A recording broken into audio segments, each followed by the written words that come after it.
ये Java class का last lecture है आज। जो हमने दो टॉपिक डिस्कस करने हैं, पॉलीमॉर्फिज्म और एब्स्ट्रैक्शन, वो मोस्ट इंपॉर्टेंट है ऊप के लिए। अगर ये दो चीजें ना हो तो ऊप के जितने भी हमने अभी तक पापड़ बेले हैं उसका कोई फायदा नहीं है। ठीक है, ये दो मोस्ट इंपॉर्टेंट चीजें हैं, पॉलीमॉर्फिज्म और एब्स्ट्रैक्शन।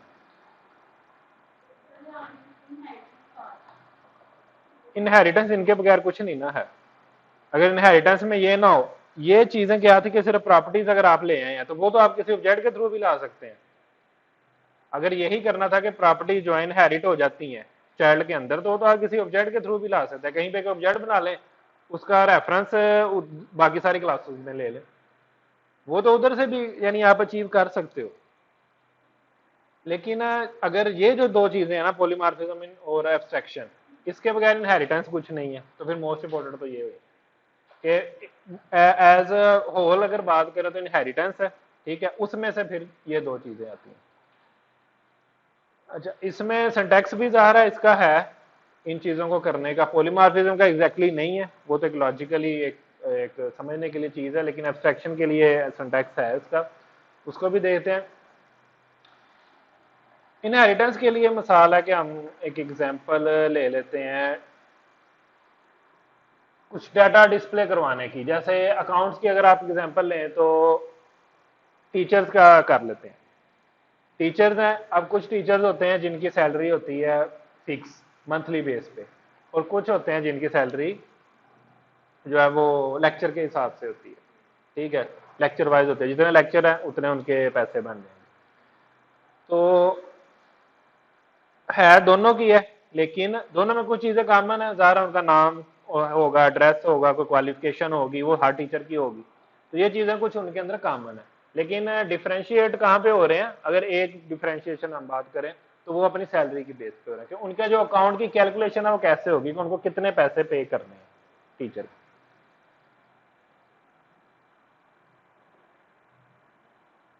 तो हम एक बना लेते हैं टीचर की क्लास। अब एक टीचर की बेसिक प्रॉपर्टीज क्या है?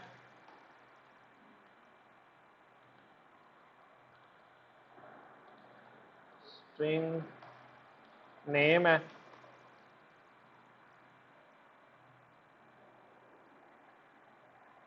अब साथ ही लिख लेते हैं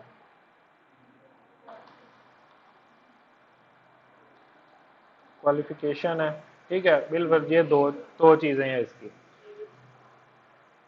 ठीक है, और बाकी और भी जितनी आपने इसमें ऐड करनी हो आप कर सकते हैं। मैंने दो चीजें ऐड कर दी कि ये कॉमन है। और एक टीचर बना लेते हैं जी, जो जिनका लेक्चर बेस होता है ना, विजिटिंग फैकल्टी कहते हैं, विजिटिंग टीचर हम कह लेते हैं उसे, विजिटिंग टीचर है।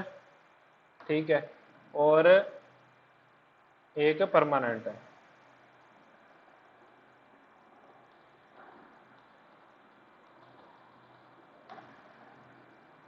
ये दोनों एक्सटेंड होंगे टीचर से, ताकि उसकी जो प्रॉपर्टीज हैं वो इनहेरिट हो जाएं। Extend teacher.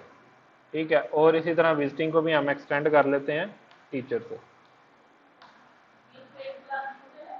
बेस क्लास इनकी टीचर है। ठीक है, बेस क्लास ये दो प्रॉपर्टीज हैं, इनके गेटर सेटर यहाँ पे लिख देते हैं।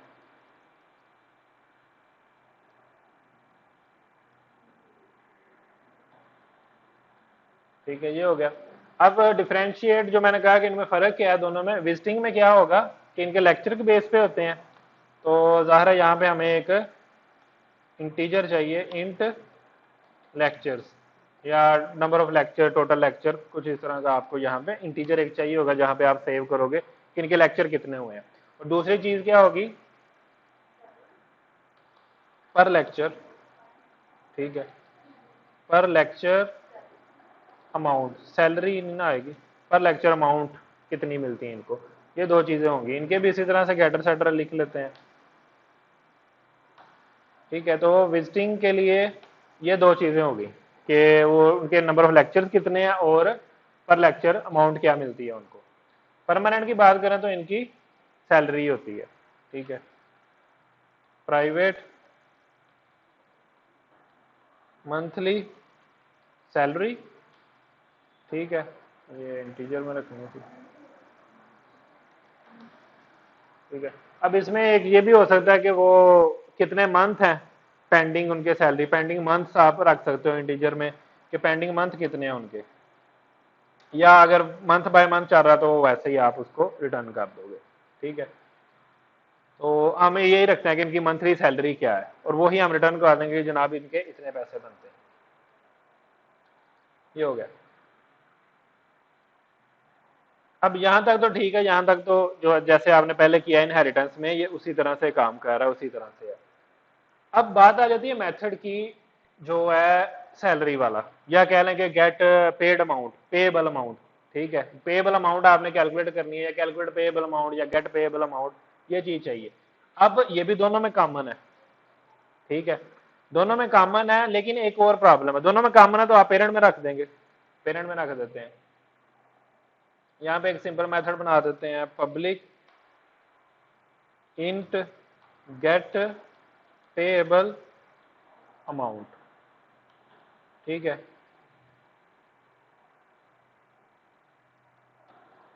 गेट पेएबल अमाउंट और हमें एक इंटीजर रिटर्न करना है।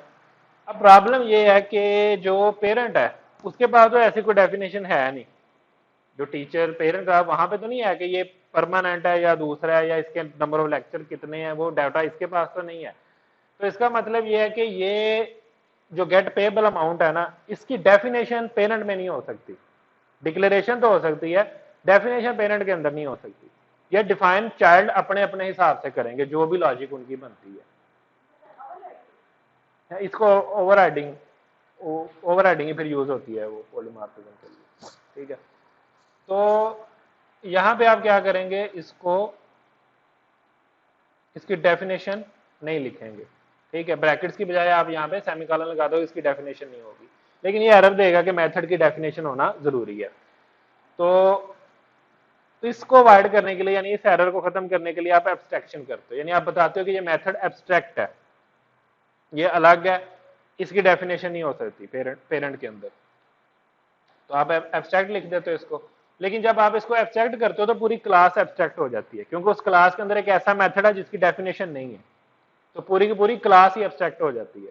तो उसके लिए आपको क्लास में भी लिखना पड़ेगा यहाँ पे पब्लिक एब्स्ट्रैक्ट, तो फिर ओवरऑल एरर जो है वो खत्म होंगे। ठीक है, तो ये एब्स्ट्रैक्शन है। एब्स्ट्रैक्शन में क्या होता है कि एब्स्ट्रैक्ट का वैसे मतलब क्या होता है, लफ्जी मतलब। ठीक है, अननेसेसरी डिटेल हाइड करना, लेकिन यहाँ पे वो एग्जैक्टली वो मतलब नहीं बनता। यहाँ पे मतलब ये है कि आपने इसको एब्स्ट्रैक्ट कर दिया, अब क्योंकि इसकी डेफिनेशन नहीं है, इसका डायरेक्टली एक ऑब्जेक्ट नहीं बन सकता, इस क्लास का, टीचर क्लास का ऑब्जेक्ट नहीं बन सकता, क्योंकि वो एब्स्ट्रैक्ट हो गई है। समझ लें ये हाइड होगी ना, अब कोई इसका ऑब्जेक्ट क्रिएट नहीं करेगा। एक तरीका होता है उससे ऑब्जेक्ट क्रिएट हो जाता है, लेकिन आम डेफिनेशन यही है कि इसका ऑब्जेक्ट क्रिएट नहीं हो सकता। चाइल्ड के ऑब्जेक्ट ही बनते हैं ना, लेकिन पेरेंट के भी आप बना सकते हैं अगर वो एब्स्ट्रैक्ट ना हो, लेकिन अगर वो एब्स्ट्रैक्ट हो तो फिर आप उसका ऑब्जेक्ट बनाते नहीं है, बना सकते हैं आप लेकिन बनाते नहीं।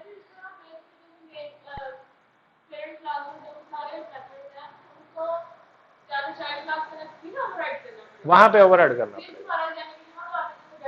देखिए, मैंने आपको प्रॉब्लम पहले बताई है, प्रॉब्लम क्या है कि ये मेथड तो दोनों में कॉमन है, लेकिन इसकी डेफिनेशन हर एक की अपनी अपनी है, तो इसलिए चाइल्ड ही इसे डिफाइन करेंगे, डेफिनेशन पेरेंट में नहीं आ सकती। अगर पेरेंट में नहीं आएगी तो आप उसको एब्स्ट्रैक्ट कर दोगे, अगर आपने एक भी मेथड एब्स्ट्रैक्ट कर दिया तो पूरी क्लास एब्स्ट्रैक्ट करनी पड़ती है, क्योंकि एक अगर आप एब्स्ट्रैक्ट नहीं करेंगे क्लास, तो एक तो ठीक है ना, कंपाइल टाइम एरर दे रहा है, लेकिन उसकी रीजन ये है कि एक मेथड ऐसा जिसकी डेफिनेशन कोई नहीं, जब इसका ऑब्जेक्ट बनेगा तो डिफाइन डेफिनेशन कहां से आएगी, अगर उसने किसी ने वो मेथड कॉल कर लिया, जिसने भी वो ऑब्जेक्ट बनाया वो मेथड अगर कॉल कर लिया तो डेफिनेशन कहां से आएगी, वो क्या रिटर्न करेगा, यहाँ पे रिटर्न हो रहा है इंटीजर, तो इंटीजर के नाम पे क्या रिटर्न होगा, तो इसलिए पूरी क्लास को एब्स्ट्रैक्ट करना पड़ता है ताकि इसका मेथड वो जो है ऑब्जेक्ट जो है वो इंस्टेंस है वो डायरेक्टली ना बन सके, इसके चाइल्ड का बन सकेगा। क्यों बन सकेगा कि चाइल्ड अब डिफाइन करेंगे। अब एब्स्ट्रैक्ट करने से दो चीजें होगी ना, एक तो आपने उस क्लास को अगर हाइड के मतलब ले लें इन कोड्स कि आपने हाइड कर लिया कि जी इसका ऑब्जेक्ट कोई बाहर वाले नहीं बनाएंगे, दूसरा चीज ये भी हो गया कि एब्स्ट्रैक्ट मेथड इनफोर्स किए जाते हैं चाइल्ड्स को कि ये आपने मस्ट इंप्लीमेंट करने ही करने हैं। ठीक है, तो यहाँ पे एरर आ रहा है, आप यहाँ भी कर सकते हैं आल्ट एंटर, तो इंप्लीमेंट मेथड्स पे क्लिक करें, वो बता रहा है कितने मेथड है, अगर मल्टीपल हो तो यहाँ पे सारे आ जाते हैं, ये आपको मेथड इंप्लीमेंट करने हैं। ओके करें, वो मेथड इंप्लीमेंट होगा, बाय डिफॉल्ट 0 रिटर्न कर रहा है, यहाँ पे आप अपनी लॉजिक लिखेंगे। तो अब ये चाइल्ड के लिए मस्ट हो गया। अगर कोई और भी चाइल्ड इसके साथ इसका बनेगा टीचर का, तो उसके लिए भी मस्ट होगा इसकी डेफिनेशन लिखना। तो इससे आप इनफोर्स भी करते हो एब्स्ट्रैक्शन से चाइल्ड को कि वो मस्ट मस्ट एब्स्ट्रैक्ट मेथड्स की डेफिनेशन लिखें। ठीक है, तो ये हो गया। इसी तरह आपको परमानेंट में भी जाके करना पड़ेगा। ठीक है, तो यहां पे भी यानी जितने भी चाइल्ड होंगे वो सारे के सारे ओवरराइड करते हैं पेरेंट के एब्स्ट्रैक्ट मेथड को, अदरवाइज आपको एरर आएगा, कंपाइल टाइम एरर आएगी कि अगर आपने उनको ओवरराइड नहीं किया है। ठीक है जी, ओवरराइड एनोटेशन है, आप खत्म भी कर दें वैसे मसला नहीं है। ये कंपाइलर ने कुछ चेक्स रखे होते हैं खुद को एफिशिएंट करने के लिए, फास्ट करने के लिए, तो बेटर है कि आप लगा रहने दें, लेकिन ना भी लिखा हो तो खैर है। एनोटेशन इसलिए कहते हैं ये ऐड से स्टार्ट होते हैं। ठीक है, ये समझ लें मार्कर की तरह होते हैं, पॉइंट्स की तरह होते हैं कंपाइलर की वर्किंग के लिए। ठीक है जी, ये हो गया। अब विजिटिंग के लिए गेट पेएबल अमाउंट कैसे कैलकुलेट होगी? Number of lectures multiply by पर लेक्चर अमाउंट। ठीक है, पर लेक्चर जो उसकी अमाउंट है वो। और परमानेंट के लिए हम सिंपली सैलरी ही, मंथली सैलरी ही रिटर्न कर देंगे कि इसके जो है ना इतने पैसे बनते हैं। ठीक है जी, दोनों ने अपनी अपनी डेफिनेशन लिख ली। अच्छा जी, यहां तक क्लियर है? एब्स्ट्रैक्शन, ये एब्स्ट्रैक्शन वाला पार्ट हुआ है। पॉलीमॉर्फिज्म अभी हमने डिस्कस करना है। ठीक है, इंप्लीमेंट हो चुकी है पॉलीमॉर्फिज्म, लेकिन वो एग्जैक्टली यूज कैसे होती है उसका आपने देखा कोई सिंटैक्स नहीं है। पॉलीमॉर्फिज्म सिंटैक्स नहीं है, एब्स्ट्रैक्शन का है कि आपने एब्स्ट्रैक्ट कीवर्ड यूज करना होता है। तो यहां तक आपने एब्स्ट्रैक्शन कर ली, मेथड ओवरराइड हो गए। ठीक है, क्लियर है यहां तक? ओके है। अच्छा, एक और चीज होती है यहां पे डिस्कस हो जाए कि एक होती है कंपाइल टाइम बाइंडिंग और अन टाइम बाइंडिंग, ऐसे आपने सुने होंगे। ठीक है, इनमें क्या फर्क होता है? कंपाइल टाइम बाइंडिंग कौन सी होती है और अन टाइम कौन सी होती है?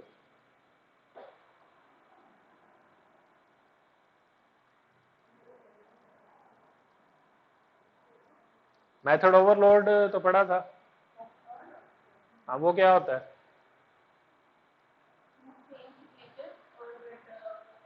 पैरामीटर डिफरेंट है। ठीक है, मेथड ओवरलोडिंग वो कहलाती है compile time binding. Compile time पे कंपाइलर को पता होता है कौन सा मेथड कॉल किया गया, तो दो पैरामीटर वाला कॉल किया गया, चार पैरामीटर वाला कॉल किया, इसलिए उसे कंपाइल टाइम बाइंडिंग कहते हैं। ठीक है, ओवरराइडिंग जो है ये रन टाइम बाइंडिंग होती है। कंपाइलर को कंपाइल टाइम पे पता नहीं होता कौन सा मेथड कॉल होगा। अब ये थोड़ी कंफ्यूजिंग है कि कंपाइलर को पता क्यों नहीं होता कौन सा मेथड कॉल होगा। ये थोड़ी स्टेटमेंट गलत है कि कौन सा मेथड कॉल होगा। स्टेटमेंट सही है कि किस चाइल्ड का वो मेथड कॉल होगा, ये नहीं उसे पता होता। मेथड तो सेम ही है ना, दोनों चाइल्ड में सेम है, पेरेंट्स में तीनों में लिखा हुआ है गेट पेएबल अमाउंट। आगे 10 भी चाइल्ड बनेंगे उनके अंदर ये मेथड लाजमी होगा। तो कंपाइलर को ये नहीं पता होता कि किस चाइल्ड का कॉल करना है, वो उसको रन टाइम पे पता चलता है जब उसका ऑब्जेक्ट बनता है, तो इसलिए इसे रन टाइम बाइंडिंग कहते हैं। ठीक है जी, यहां तक क्लियर हो गया। अब अगर आप यहां पे आके मिसाल है कि आप बनाते हैं permanent teacher is equal to new permanent teacher. ठीक है, आगे आप जो भी इसकी चाहें वैल्यू सेट कर सकते हैं, डॉट सेट क्वालिफिकेशन है, सेट नेम है। मेरे ख्याल उसके गेटर सेटर नहीं लिखे, मंथली सैलरी गेटर सेटर नहीं लिखे है, इसके भी लिख ला।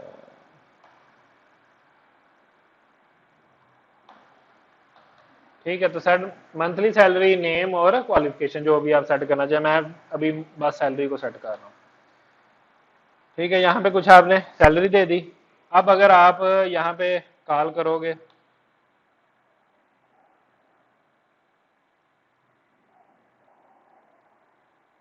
डॉट गेट पेएबल अमाउंट, तो ठीक है, हो गया। इसी तरह आप बना लें विजिटिंग टीचर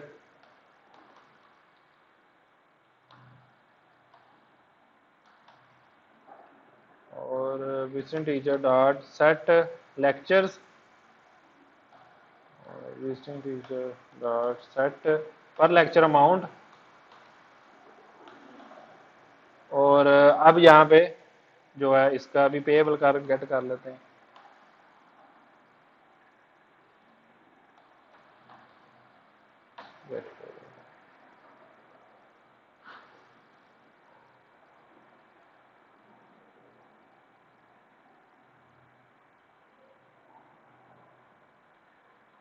ठीक है, तो ये कैलकुलेट होके आ गई है दोनों की।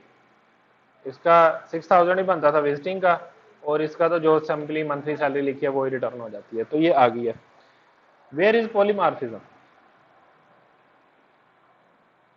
इसमें कुछ ऐसा है जो नया है, तो चले आप उसको कह दें कि यही पॉलीमार्फिज्म है, अगर आपको कुछ नया नजर आ रहा है। कुछ है ऐसा इसमें जो इससे पहले आपने ना किया, और जब आपने क्लासेस का काम किया और उनके गेटर सेटर और उनको इनिशियलाइज करना, उनमें वैल्यू सेट करना, ठीक है, कुछ है नया इसके अंदर?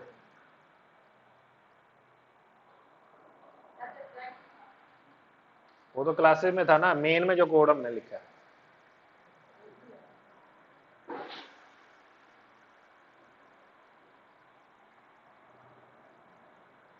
तो फिर पॉलीमार्फिज्म है कहीं पे? कहाँ पे?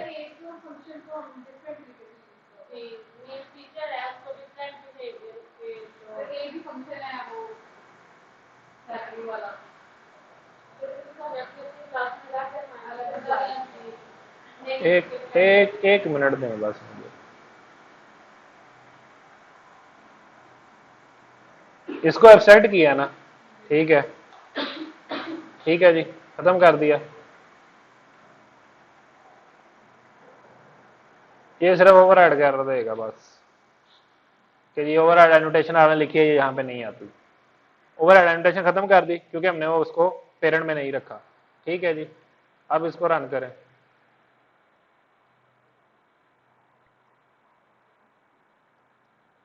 सेम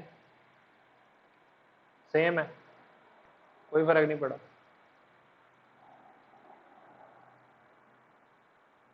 हमने एब्स्ट्रैक्ट मेथड बनाया तब भी वही रिजल्ट है, एब्स्ट्रैक्ट मेथड नहीं बनाया तब भी वही रिजल्ट है।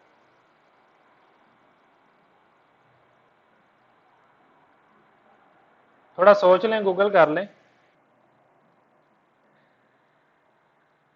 इस कोड के अंदर पॉलीमार्फिज्म नहीं है, ठीक है, उसकी मैं रीजन बता देता हूं। एक तो ये कि ये कंक्रीट ऑब्जेक्ट है, पहली बात। कंक्रीट ऑब्जेक्ट से मुराद क्या, लेफ्ट और राइट चाइल्ड का ही बताया गया है। अगर मैं ये कर भी दूं ना, मैंने अभी इसमें जो कमेंट कर दिया था इसको, ये ओवरहेड को कमेंट कर दिया था और यहां से भी, और उस मेथड को भी कमेंट किया था, तो मैं इसको वापस ले आता हूं, ये करके इसको रन करते हैं।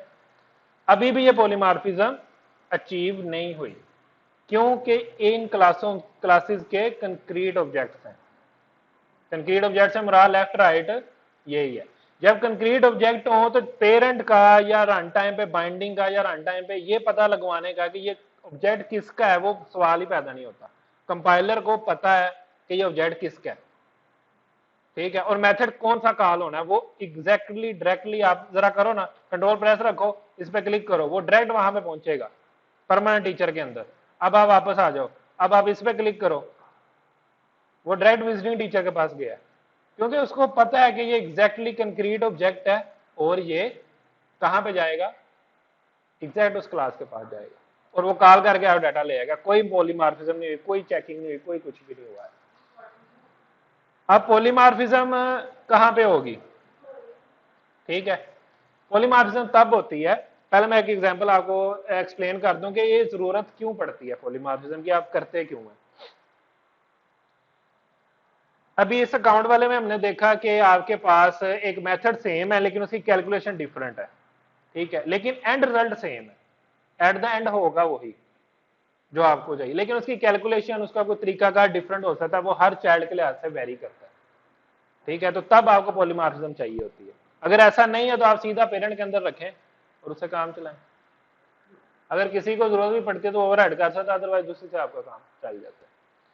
अब मिसाल है कि गेम्स आप खेलते हैं, उसमें वेपन्स होते हैं, गन नहीं है।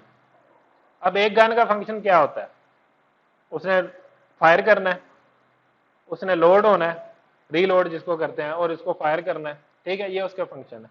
अब हर गन का जो है ना रीलोड होने का मैकेनिज्म डिफरेंट है, ठीक है, किसी गन में होता है कि वो जो छोटी हैंड गन्स होती हैं उनमें वो मैगजीन होता है नीचे, वो बटन दबा के मैगजीन निकाला जाता है, नया मैगजीन रखते हैं, ऊपर से चैम्बर क्लिक करते हैं और वो लोड हो जाती है। कुछ बड़ी गन्स हैं या वो दूसरी हैं मशीन गन्स टाइप होती हैं, उनमें होता है ऊपर से वो खोलना है, उसके अंदर वो एक बेल्ट चल रहा होता है, वो बेल्ट निकालना है, उसकी जगह नया बेल्ट रखना है, फिर साइड से उसका लॉक होता है, उसको लोड करना है। इसी तरह और भी कई सारी गन है, उनका डिफरेंट है, लेकिन सब ने एट द एंड क्या होना है, रीलोड होना है। लेकिन हर एक की डेफिनेशन डिफरेंट है कि वो रीलोड कैसे होती है, लेकिन होना तो रीलोड है सब ने। तो ये चीज जब कॉमन होती है तब आप पॉलीमॉर्फिज्म करते हैं। पॉलीमॉर्फिज्म में क्या होता है, फिर आपने कंक्रीट ऑब्जेक्ट नहीं रखना होता, आपने लेफ्ट साइड पे पेरेंट का बताना होता है। जो इंस्टेंस आपने लेना, लेफ्ट पे पॉइंटर आपने लेना होता है, वो पेरेंट का रखना होता है। फिर रन टाइम पे पता चलेगा कि ये चाइल्ड कौन सा और उसका मेथड कॉल करना है, फिर पॉलीमॉर्फिज्म होगा। वैसे तो वो कंक्रीट ऑब्जेक्ट है तो वो डायरेक्टली उसका मेथड कॉल कर लेगा। और इससे एक और फायदा क्या होता है, एक टाइम पे मिसाल लेते हैं, मोस्टली ये होता भी यही है कि गेम्स के अंदर भी एक टाइम पे एक ही गन उसके हाथ में होती है। तो अब उसके हाथ में 9mm है, AK-47 है, मशीन गन है, यूजी है, कौन सी गन है, ये चेक करने की जरूरत नहीं है। उसके हाथ में गन है, ठीक है। सिंपली यहाँ पे बटन की ऑप्शन होती है, 1 प्रेस करेंगे तो ये गन आ जाएगी, 2 पे ये आ जाएगी, 3 पे ये आ जाएगी। वो सिर्फ उसका जो चाइल्ड का वो ऑब्जेक्ट है वो चेंज होता है, हाथ में उसके गन नहीं है, वो चेंज हो जाती है। अब जब भी रीलोड करना होगा तो उसका रीलोड मेथड कॉल होगा तो वो चाइल्ड के पास पहुंच जाएगा कि इसका मैकेनिज्म क्या है रीलोड करने का। तो ये रन टाइम पे होगा, ठीक है, क्योंकि एग्जैक्टली पता तो है नहीं कंपाइलर को कि कौन है, वो चेक करेगा चाइल्ड कौन सा और उसका मेथड कॉल कर देगा। लेकिन अगर आपने कंक्रीट दे दिया कि इसके पास यूजी गन है तो वो चेंज नहीं हो सकती। यूजी को यूजी के ऑब्जेक्ट मिलेगा ना, लेकिन गन को यूजी ऑब्जेक्ट मिल सकता है, गन को 9mm मिल सकता है, ठीक है। इसी तरह जब आप यहां पे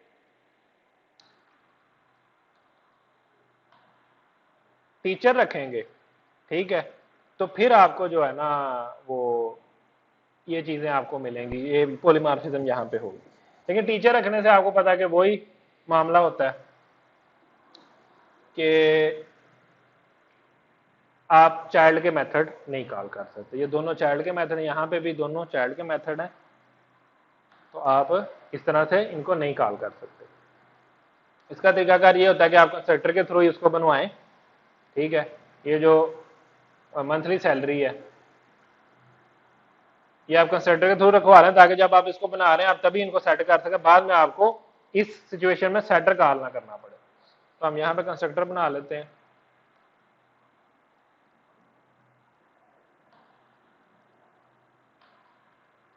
ठीक है, और इसी तरह से परमानेंट का भी कंस्ट्रक्टर बना देते हैं।